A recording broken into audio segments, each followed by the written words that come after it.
Sa patuloy-tuloy kong paglalakbay, marami tayong nakitang instrukturang napakaganda kaya hindi na natin pinalampas sila na makuhanan ng camera. Ito yung karamihan na pinupuntahan talaga pag nandito ka sa sobrang lamig dito sa lugar na to.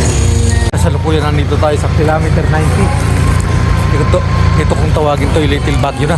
Yung madalas nating makita sa larawan, ito yung ating nakita na ang lubusan at kasaksiyan na.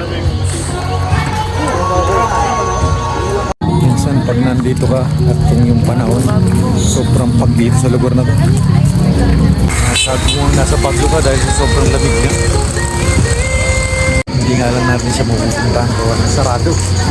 Entrance naman niya 50 pesos. Ang kagandahan nito, yung ating napuntahan, napakaganda ng panahon. Makikita natin yung pinakamagandang view. Nga lang yung pinakamataas na yun, hindi natin siya mapupuntahan gawa ng sarado pa.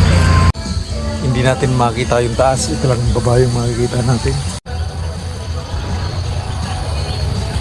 Lahat ata ng vlogger humihigit na rito. Si Mr. Peps lang at Tola, tapos si Mr. Aying ang wala rin dyan. At pwede ka naman ditong kumain na. At napakalawak na ang mesa nila. Marami ng pagkain ditong mapagpipilian pala, kaya hindi ka magugutom. Meron ka rin makibili dito mga pasalubong. Salamat, ingat, hanggang sa muli.